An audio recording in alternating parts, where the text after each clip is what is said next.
think that everyone here will agree that Singapore, despite its small size and population, has always had an outsized influence in global public affairs. When I lived in London, we used to refer to that as being able to punch above your weight. Singapore's punching above its weight, I figure, comes from how, in the world of ideas, Singapore has been blessed. It's been blessed by a string of men and women in practice who have turned out also to be exceptionally powerful and insightful thinkers. This is why, with this combination of practice and thinking, policymakers from all over the world come here to have their conversations, to seek insight. Singapore is a convening point. This lineage in Singapore's thinking is something that goes all the way back to its modern day founding, not least in its first Prime Minister, Mr. Kuan, whose name our school has been fortunate enough to be given. Our speaker this afternoon, in my view, occupies very much that pantheon of accomplished and outstanding Singaporeans who are both real-world practitioners and deep thinkers. So it gives me great pleasure now to ask you to help me welcome to the stage to deliver his speech, Mr. George Yeo. Thank you all for coming to hear me today. We are in a great transition in the world. And many things may happen in this process of the old world giving birth to a new world. And this transition will last over many years. And we are now living through it. There are many dangers, which is why I titled my talk today, Storm Clouds. When I was in MTI, I was involved very much in trade negotiations. Those were the days when globalization had no limit, when we accepted that trade should be depoliticized. All that is past. All that is past. It was made possible by the collapse of the Soviet Union, which was remarkably peaceful because the Soviet Union was not brought down. It imploded. And nuclear weapons around it were taken out. Countries broke off to form sovereign states. It was partly because Gorbachev was not a strong leader. And Yeltsin was drunk a lot of the time and kept going by the Western powers. So during that period, the Western tide flowed eastwards. When Putin came into power, he saw what was happening and started to fight back. And he knew that in these matters, Russia could not compete on the basis of the economy because its population is too small. But in weaponry, it had the technology. So they invested in new weapons. The Ukraine war, to me, marks the limit of the flow of the Western tide eastwards. And now we're seeing an intertidal period, which may go on for many years. I don't see either side sitting down and hammering out a peace agreement because to concede Putin's minimum demands would be defeat for the West. And for Putin to agree to the West's minimum demands must mean that he has done all this for nothing. He's crossed the Rubicon and has expended enormous treasures and bearing a very heavy cost. So we may well see in Ukraine a situation similar to the Korean Peninsula and in Cyprus, where at some point in time, end of the year, next year, there'll be more or less a ceasefire line, but de facto partition which may last decades,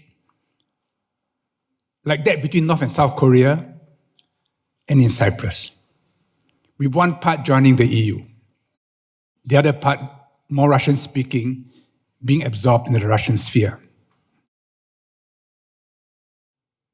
Then we have on the other side the rise of China, which is creating a great sense of insecurity in the Western world, and particularly in the Anglo-Saxon world. It used to be that the Five Eyes were a very discreet, quiet intelligence agreement. We never heard about it. It was only when Snowden told us about PRISM that our eyes were open to the kind of capabilities which they had. When Huawei started moving into what for them used to be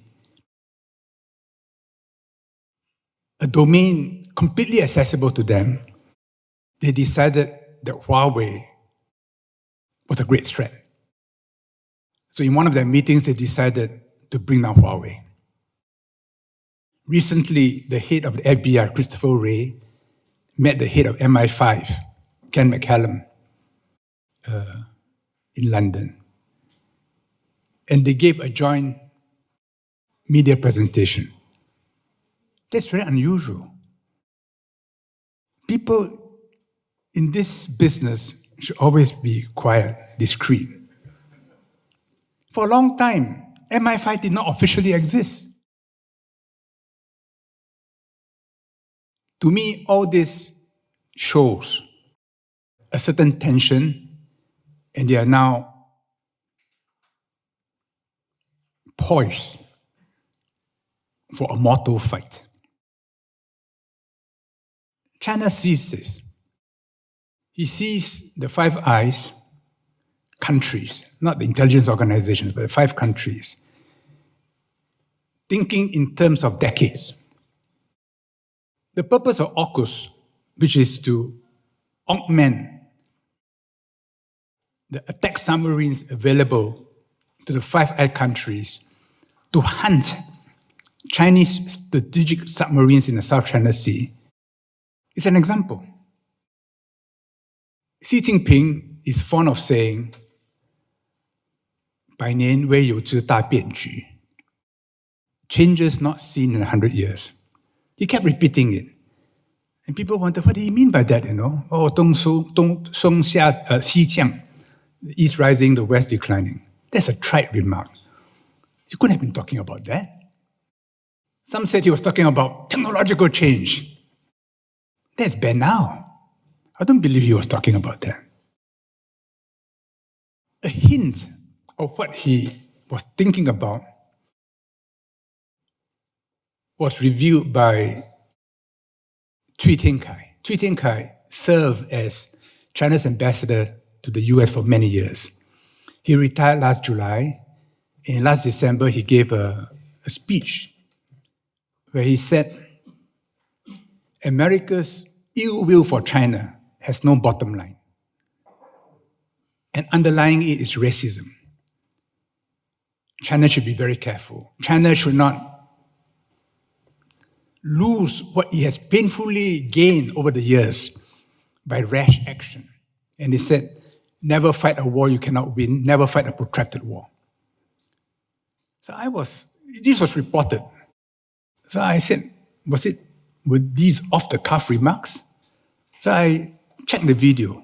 He was reading from a script. And CGTN carried line-by-line translation of that part of the speech. I said, oh, okay, that's a signal. China is preparing for war. Preparing for war not because China wants war, but China knows that in order to avoid war, You must be prepared for war. So there's a famous line in Sun Tzu Bing Fa, The Art of War, which says, 无事其不攻，是无有所不可知攻也. In other words, do not plan on the assumption that the other side will not attack. Plan on the basis that you can withstand all attacks. Then there will be peace. Now, interestingly, this statement from Sun Tzu was quoted by Medvedev, the Russian Prime Minister, who has also been reading Sun Tzu. There are three main domains of warfare which I think China is worried about. Now, I don't belong to the Five Eyes. I'm not in government, so I'm just watching and trying to understand and make sense of what I read and see. One is, of course, nuclear warfare. China says it will not be the first to use nuclear weapons, so it must have a deterrent capability. The US has been quite determined to deny China a counter-strike capability. Because if it's just conventional warfare, repeated scenario war gaming by the Indo-Pacific Command, by RAND, shows that in a conventional war around Taiwan, the South China Sea, America cannot prevail. So they must be able to threaten nuclear weapons. But if China can threaten back, then that threat is blunted. So China has a few hundred warheads. America has many thousands. And China is thinking of putting the ICBMs on high-speed rail. It's about the same length as the carriage. But they can't be sure because a few hundred, you can tag every one of them.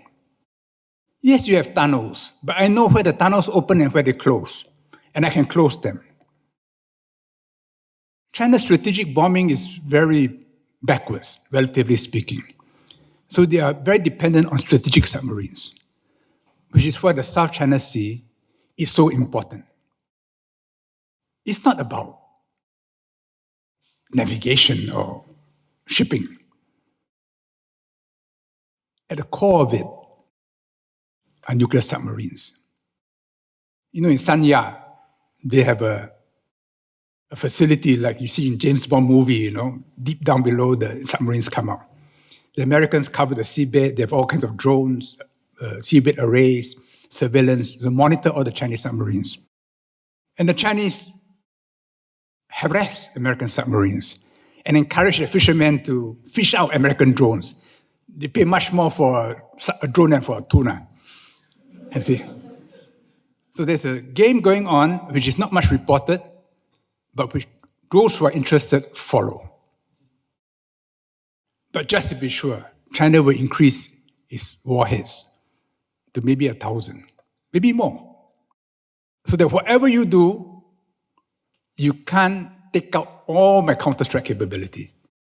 And without that counter-strike capability, America's ability to prevent reunification of Taiwan will be severely blunted. So this one serious area. And in many Chinese cities, they're building tunnels, nuclear tunnels, like they did against the Soviet Union. The second area where they worry about is cyberspace. And there, the fight will be from outer space to underground. Today, the Americans will not agree to Singtel laying a cable to America near the China coast. It must go through the Java Sea, in between Sulawesi and Kalimantan, and from then straight across the Pacific. They can tap undersea cables. They assume the Chinese can tap undersea cables. And the Chinese side, internal communication, security, all buried internally. Satellites. NASA said China wants to take over the moon. They want more money because China's space program is making rapid progress, which troubles the Americans enormously. During COVID-19, I was listening to Zhang Guoli, the head of Chinese medicine in China. Every dynasty had epidemics, every dynasty, many epidemics. And China's records have recorded over 300 epidemics going back to Zhang Guo. And for every epidemic, they know the symptoms, they know the progression, they know what herbs are useful. And Zhang Guoli said, every epidemic is different, but they affect the same human organs. And they kill by inflammation. And we know how to treat for inflammation. So the traditional way in China to handle epidemics is lockdown. So Chang'an, Luoyang, they were divided into 108 fang. Every fang can be locked down, whether it is an assassin, a plot, a disease. Every fang can be locked down. During SARS, the first SARS, China locked down and stopped it. No, even in the harem, in the Neigong, they can't afford for the epidemic to kill all the princes. Then the dynasty is dead. So they have procedures for locking down the Neigong. So every concubine has a cell. So if you die, this cell dies. The rest will live. Shanghai thought it had a superior system using man-made and artificial intelligence. So when they could not handle it, they just locked down Shanghai. The Shanghainese people were completely traumatized, right? Many of us are aware of this. It can't be helped because it's a rehearsal. If one day China faces an epidemic much worse than COVID-19, it has a way to stop it. And if you are a potential troublemaker and you know that they have a system to stop it, then you won't try. Because if you try, it'll come back to you. I think this is what Xi Jinping means when he said, challenges not seen in 100 years. Many people are very angry with Xi Jinping. Many want him to go away. Business people, academics, journalists, because he's crowding into them. But as far as Zhongyang is concerned, this is 国家大事, this is a big matter. If you're in the way, I push you aside. Because this is a matter of life and death. When did they come to this conclusion? I don't know. They thought they could have a working relationship with the Americans. But when they saw the pivot east and increasing preparations, they said, oh, 无事其不攻. Don't assume they will not attack. Assume they will attack. But you will be able to repel the attack. So this period in China is a very tough period for ordinary people, for businessmen, for a lot of people. They are preparing for a storm. And for China, time is important. The longer the contest is deferred, the better it is for them because they're getting stronger. Whereas in America today is very divided. A lot of people say America has not been so divided since the Civil War.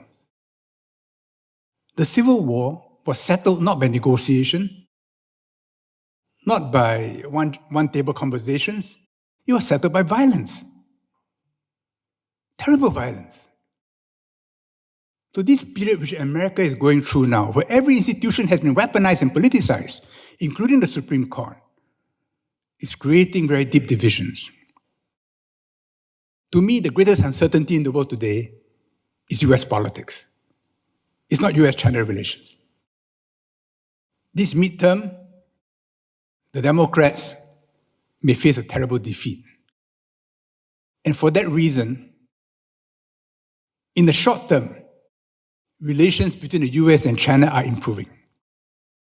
You remember when Secretary Lloyd Austin was in Singapore for the Shangri-La Dialogue, and he met Wei Fenghe. And they sat down and they had a kind of a statement of formal positions. Shortly thereafterwards, Yang Jiechi met Jake Sullivan for 4 hours in Luxembourg. The Americans described it as productive. China described it as constructive. Both sides described it as candid. They were making progress. And a few days ago in Bali, Wang Yi met Blinken for over 5 hours. China said constructive and useful. The US agreed. And Blinken the following day said, Biden will speak to Xi Jinping within a few weeks. For what? For China, the big issue is Taiwan. China has been telling the Americans, you keep saying one Taiwan, you do something else. We don't believe you. We will judge by what you do. And Wang Yi said, if there's conflict over Taiwan, there will be ferocious storms. That's the word he used, ferocious storms. In other words, there'll be war. And the entire basis of US-China relations, which started with Kissinger and Nixon, was based on one China. Kissinger said, you can talk about everything else, but Zhou Enlai and Mao Zedong will always come back to Taiwan. So Taiwan is not a card. Taiwan is the basis. Every American administration thinks it's a card, and then it is brought back to reality. Will it be again brought back to reality? I'm not sure. Because the anti-China sentiments in America today are bipartisan and profound. Even if the Republicans win, they'll still be anti-China. And the deep state, meaning the security intelligence agencies, defense, they are committed on a multi-year program to fight China. So it's not going to change just because the president has changed. So in the short term, because America needs to lower tariffs in order to reduce the tax on its own population, to reduce inflation, and needs China to do some face-saving concessions for this to go through, so they need to talk. So in the coming months, we will see improvement in China-US relations, but as a longer-term proposition, I don't think the position has changed. So we're all caught in between. In Singapore, we are very reliant on the US for our weaponry, for the financial system. We don't want to choose. Our best bet is to have ASEAN, because if it's just us, it's very uncomfortable. But if there's ASEAN around us, we can all hide behind ASEAN. It's an ASEAN position. When I was trade minister, foreign minister, for me, always the first circle of our trade and foreign policy was ASEAN. The more ASEAN puffs up, the more comfortable the buffer we have. It's like airbags, We meet an accident, airbags all around us. We need ASEAN for that. It's very important. Never disdain our neighborhood. Indonesia in particular. If Singapore and Indonesia align their positions, we can win over ASEAN. If Singapore and Indonesia are not aligned, there'll be no agreement in ASEAN. So I see our bilateral relationship is growing. Unfortunately, under Jokowi, Indonesia is not that interested in ASEAN.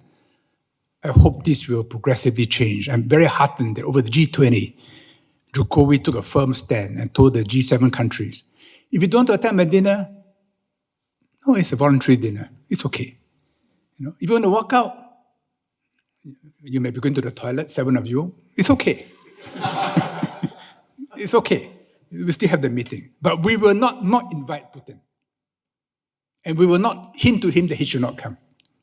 Whether he comes or not, that is his decision. But in the meantime, exercising my prerogative as chairman, I invite Volodymyr Zelensky to come along. If he wants to come physically, that's fine. If he wants to zoom in, that's also fine. I'm very impressed by Indonesia's leadership for the G20, and I hope that it will continue to use that leadership for ASEAN. Because all of us, not just Singapore, all of us need ASEAN.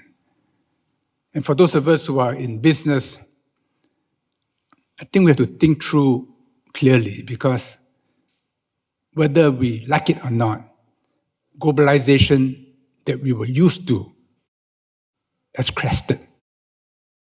And in selective areas, there's decoupling. Decoupling because it is strategically necessary. Even in Singapore, we're talking about food security with Sam Gui. Every country now has to protect itself. And decoupling is a way of protecting yourself. We've got to decide then, whatever business we are in, we know that there are fault lines. If you build structures across a fault line, then naturally if there's an earthquake, your structure will collapse. But you say, no, it's okay. I will be on one side, so there can be an earthquake, I'm still on one plane. If I want to straddle, don't build a monument. No, build like a kind of a souk-like structure, where we're linked together by pathways, like boats rafted together. The tides can go up and down, there could be waves. It's okay. We bob up and down, but we are still connected. So businesses, families, individuals must all make this judgment, because I see a stormy period ahead. So Danny, thank you. Happy to have a conversation from here on.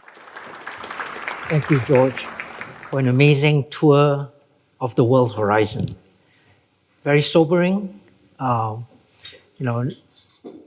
In terms of messages to take away, not a great deal that we're going to be laughing and smiling about in the short term, if we are mindful of the greater dynamics that are already in play. I would like to make this a conversation with everybody here, and I invite you all to address your questions to any part of what George has said, or indeed extrapolate from the things that he has already pointed to. While I'm waiting for the first question, George, maybe I can get one in to ask you to address. And this is something that touches on the global supply chain and logistics, as well as and how it connects with the geopolitical forces that you have outlined for us so brilliantly. You mentioned Taiwan and how Taiwan is not just a card in the game, it is the basis for the engagement. Taiwan is also the location of the production of the world's most advanced semiconductors. 80% of the world's 3-nanometer semiconductors are made by TSMC in Taiwan. And it is these chips that drive not just everything in the modern world, but that make globalization work, that make international trade work, that make the shipping of goods, pineapples, everything else from one part of the world to the next function. Taiwan is in the crosshairs of US-China tensions. And although you say US-China tensions might not be the principal thing we need to look at, it is US domestic politics. US-China tensions will be how all of this spills over for us into the rest of the world. Given the fragility and the concentration of the global supply chain in its semiconductors, coupled with what you have described of the geopolitical dynamics, should you be even more worried about the health of the world? Well, if the collapse of the semiconductor industry in Taiwan affects both sides severely, then another side is likely to be adventurous. But let us say the US facilitates Taiwan independence and China feels that a red line has been crossed and decides to move. We should be forced to. Who will be affected more? It's interesting that when Christopher Wray and the here at MI5, Ken McCallum spoke recently. They talked about the possibility of a Chinese invasion of Taiwan. They said it would have horrific business implications. My sense is China will be affected less. And after that, the industry is under China's control. So, because I was in this game in my youth, when Christopher Wray and McCallum spoke like that, I think they could have been sending a signal that they understand. And a few weeks earlier, I was reading a speech given by the US Undersecretary of Defense, Colin Cow. He said, it was a fierce speech against China, but he said, if China were to invade Taiwan, don't think that we will just stand by like we did Hong Kong. You will face the kind of sanctions that Russia is facing over Ukraine. I read his speech 2-3 times. I said, is that all? Is that all you're saying? So my guess is it was a signal. It was a signal following the meeting between Yang Jiechi and Sullivan Luxembourg that, okay, we understand Taiwan. We will move away. That's my guess. I may be wrong. Let's see in the coming weeks and months. Yeah. Okay. You're right. I think China is also now moving full steam ahead to achieve certain self-sufficiency in chip technology. This 5 nanometer, 3 nanometer is important for handphones because we want the intelligence in our pocket. Yes. It's not that important for the rest of the industry. For motor car, you can have 12, 24, it doesn't matter. Yeah. And China is producing those in buckets. Mm. Yeah. Yeah. I see. Thanks. I mean, the other thing that I might add in this discussion is that, the way that we've been talking about Taiwan as a geopolitical, not chip, but the basis, Taiwan is also geologically unstable, not just geopolitically in the crosshairs. I happened to look up, as I routinely do, worldearthquakes.com just an hour before coming in. And worldearthquakes.com reports that in the last 365 days, Taiwan experienced 182 earthquakes. They've one every other day. And, I just think that if you're going to be fabricating semiconductors, the last place you would want to do it is where you're going to be perturbed by earthquakes every other day, but that's how the world has gone. And I wonder if, maybe a bright spot in this discussion is the world G20, Indonesia leadership, or some other organization that can act multilaterally should think about the economics, technology side of this, at the same time that we worry about the geopolitics. Questions from the audience? Mr. Yeo, I'm Chun Wei. I'm with the Heinrich Foundation. What foundation? The Heinrich Foundation. We're an Asia-focused philanthropy that advances sustainable free trade. So my question is very much focused on trade.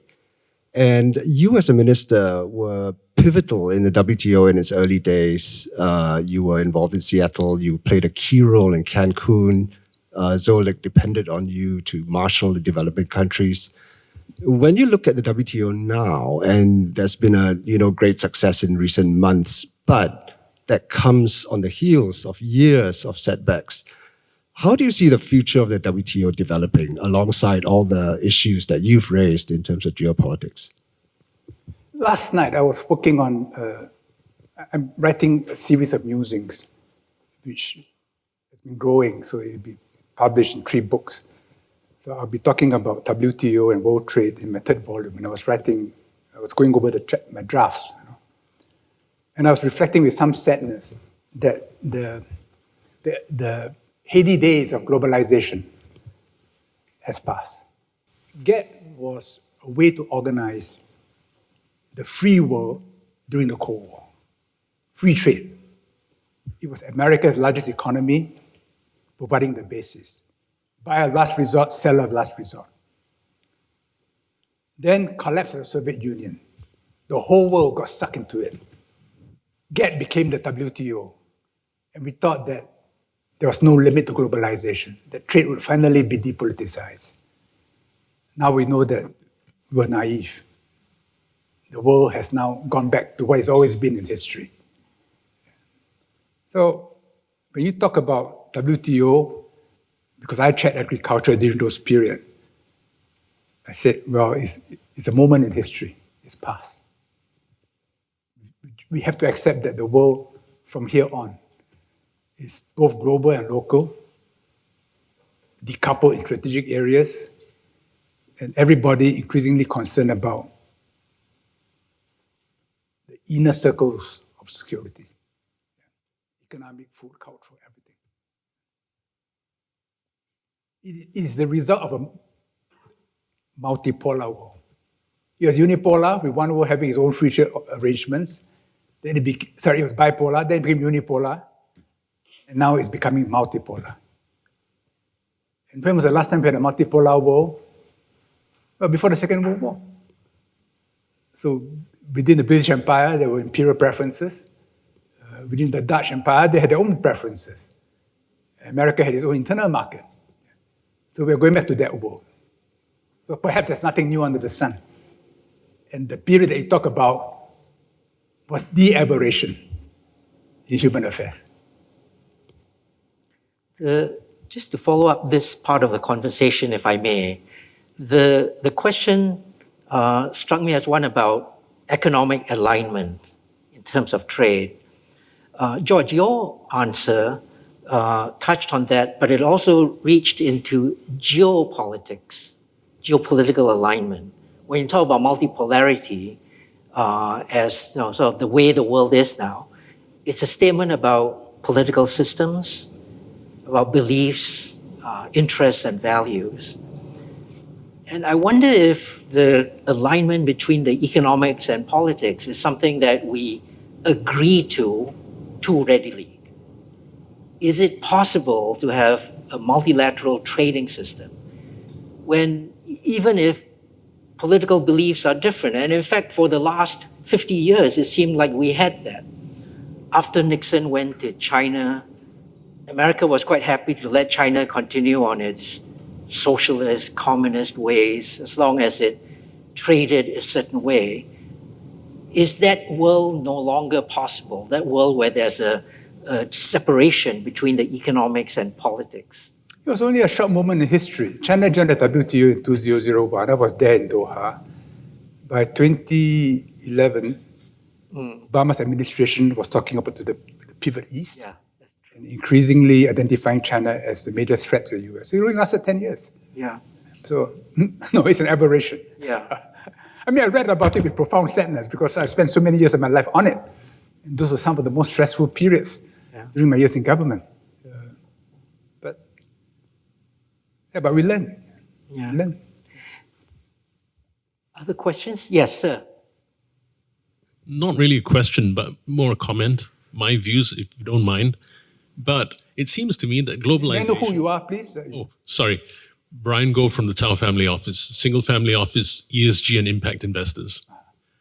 It seems to me that the period of globalization was convenient for America and nothing else. That's my view. I'm very happy to be proven wrong. For most of urban history, the biggest domestic market was China.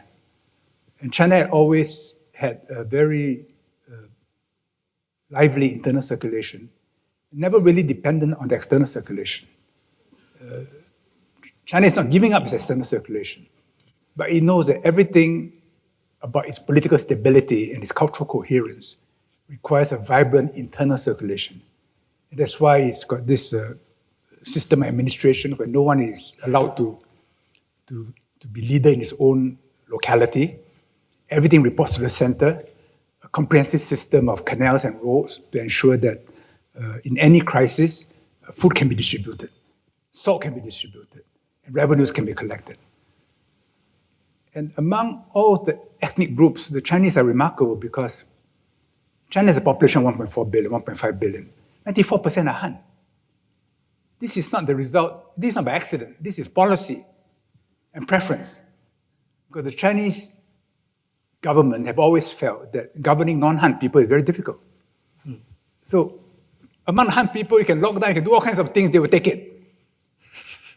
Once you deal with foreigners, then you use economics for political management. So if you are friendly to China, I will favor you. And you need only to do a little bit and you'll be so happy. And if you are hostile to China, I will turn the knob the other way, just a notch. Nothing to me, I don't feel it. You will feel intense pain. And that's why throughout its history, China never separated trade from politics. It much prefers to use trade for foreign policy than gunboats and armies. Because to use military force, you create a lot of damage to everybody. Trade is subtle. I'll give you an example. Again, it harkens back to a different period where Aung San Suu Kyi won elections and was going to take over the government. So the military stepped aside. Before that, Kerry has a port at Lem Chabang in the eastern seaboard of Thailand. There was an old sugar facility, which Robert Kwok himself built years ago, but we enlarged it. And suddenly, no more sugar. What happened to the sugar? No more sugar. I heard that Wilma lost a lot of money on the trade because something happened. What happened? China opened the back gate in Myanmar for sugar imports. The generals made money because the moment you issue a license, you import sugar, back gate into China, no tariff. It lasted 1 year. It was the final payoff by China to their friends in the military. After that, I'm dealing with Aung San Suu Kyi. Now they're scratching their head because they've got to deal with the military again. But what I'm saying is, ordinary Chinese feel nothing. But when they favor you, you get giddy. When they decide to punish you, you also get very giddy. You see? So this is the advantage of having a large population which is coherent, allowing you to develop a huge internal market. It has always been China's greatest strength, when it is well organized. But of course, when it collapses, the chaos is equally awesome. Hi, Mr. Yeo. I'm Bennett Tessera. I work for PGIM, which is a global investment manager. I look after the business in Asia. What you said, there is this deep-seated rift between China and the US and China and the West. And is your view that economically China will become more isolated than it's been in the past? And if that's the case, and we're seeing some of this now, would ASEAN benefit? And can ASEAN get its act together to really benefit from the shift away from China? ASEAN overtook Europe as China's #1 trading partner many years ago. And I think we are heading towards maybe $1 trillion in bilateral trade within a few years. China was hoping that it would be reached earlier, but it may take a few more years. But it will be reached. And for all of us in ASEAN, China is our #1 trading partner. And no one who is asked by the US to choose between China and the US will likely choose the US over China because it's on that side of the bread that we're buttered. But no one who has that relationship with China is happy about it because it means that he's got a lot of hold over me. So everybody seeks diversification. My persistent recommendation to American and Western friends is, why do you want us to choose? If you don't force us to choose, you are a free rider. Everywhere you'll be welcome because the more they see the account with China growing, the more they say, oh, this is not good. I better get the Americans in, get the Europeans in, get the Japanese in. I say, you're a free rider. You don't have to pay a cent for infrastructure. Let China bear all the consequences. I just free ride on it. But it means that China becomes bigger and stronger, and they don't like that, you see. So they're caught in a bind. They fear China because they think that China may one day behave like them when it becomes very strong and powerful. But I don't think it's in the Chinese self-conception.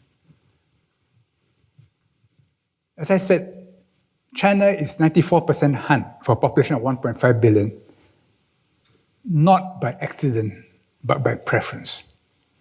I'm going to Croatia in 10 days' time. In Croatia, after ethnic cleansing, it's one of the most homogeneous countries in Europe. 4, 5 billion, 5, 6 million people. It's 90% Croat. China is 1.5 billion people. It's 94% Han. So think about that, And therefore, that deep nature will not change. We say China will isolate itself from the world. China has always been a universe unto itself.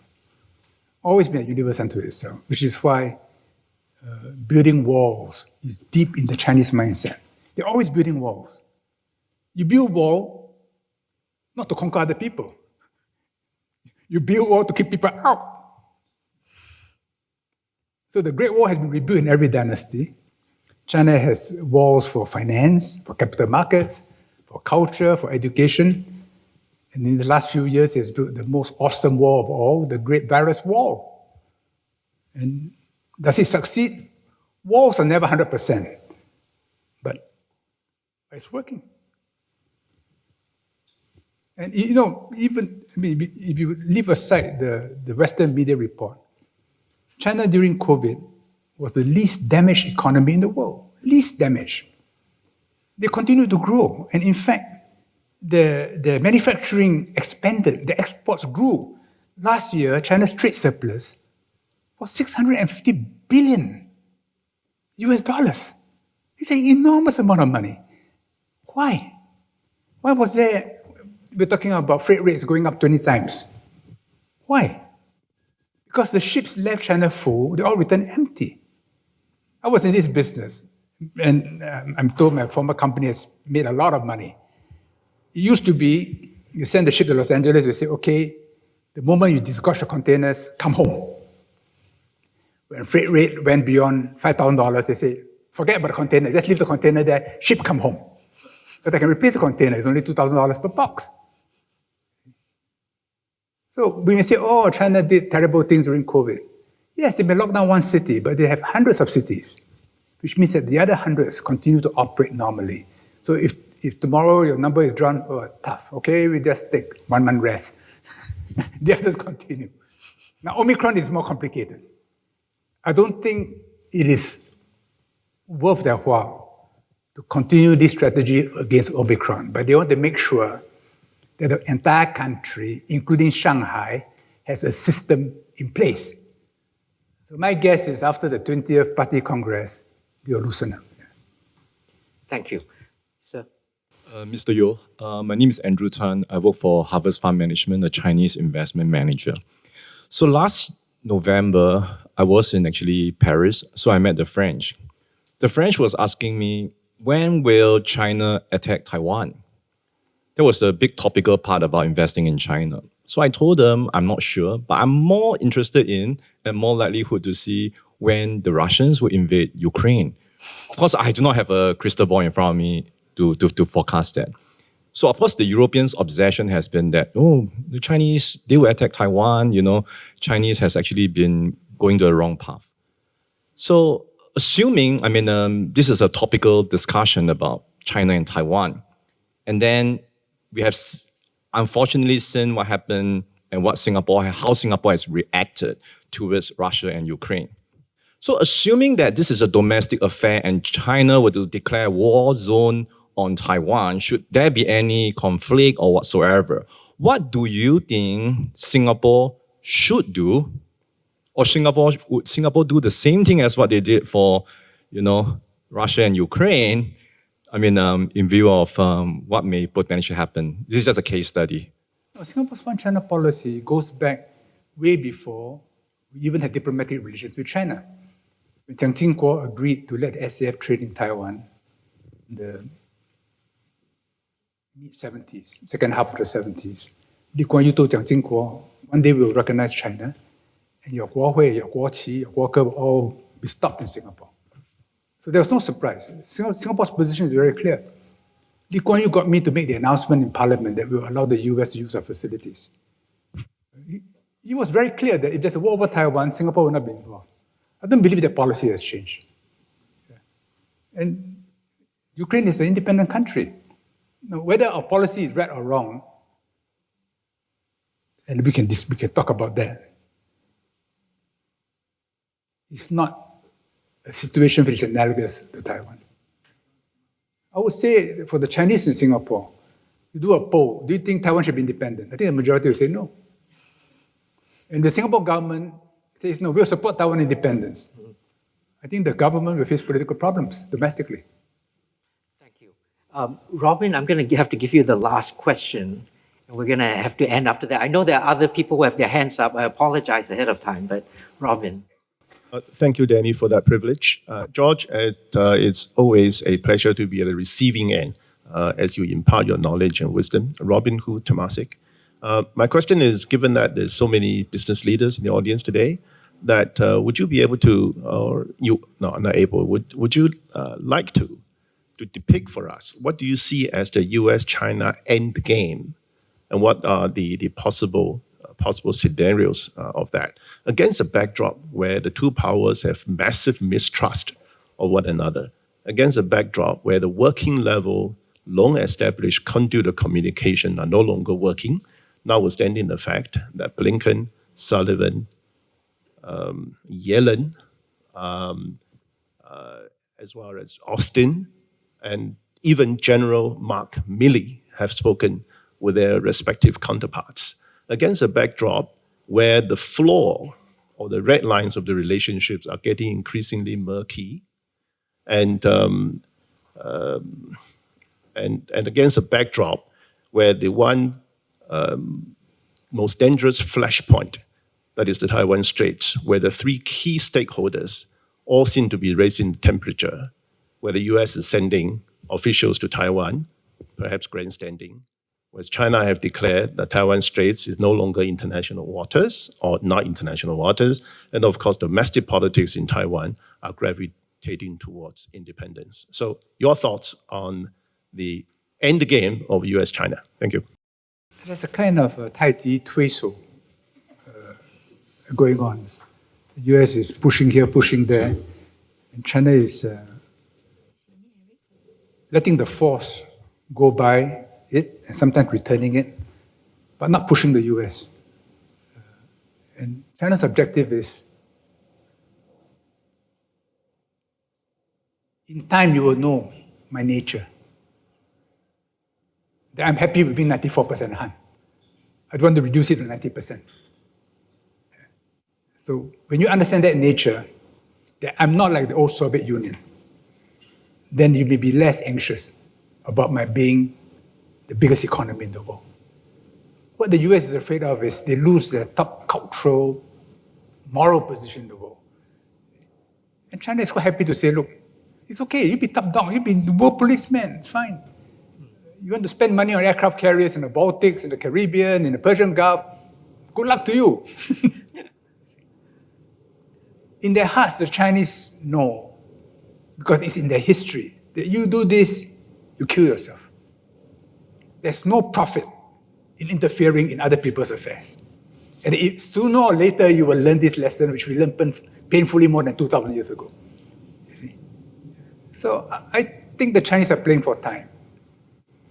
But of course, if the US economy were functioning, if they were united, then the US would say that all this philosophical BS, they'll just punch you. But the US is no longer in that position. Its internal contradictions, to use a term the Chinese like, are getting more severe. So the longer the Chinese are able to maintain stability in this Tai Chi Tui-So, Tai Chi push hand, the longer they let America weaken under its own internal contradictions. But they may be wrong. America may suddenly be able to renew itself and become strong again, in which case the Chinese will then have to adopt different tactics. But this is an ongoing drama. And there's no guarantee they will have a happy ending. You know? It may be a very unhappy ending. Thank you, George. Again, I know that there are questions still, but I'm going to have to call this event to a close with your permission, George. I think that your answer to Robin about the potential endgame nicely bookends the contents of a lot of the lecture, where you had begun telling us about Ukraine and Russia and giving us a picture not really of an irresistible force meeting an immovable object, but two irresistible forces crashing headlong against each other. You carried that dynamic forwards when you told us about how the US-China rivalry, the West is gearing up for a mortal fight, and China is preparing for war. All this is very grim. I took a bright spot of light in your relating how Singapore can work within ASEAN to keep things going on an even keel, if not for the entire world, at least in this region for ourselves. George, I want to thank you for all the insights and the good cheer that you've shown us as we asked you questions. I want to thank the audience for all your interest, enthusiasm, and participation. And it's been just a wonderful event. Thank you very much. Thank you very much.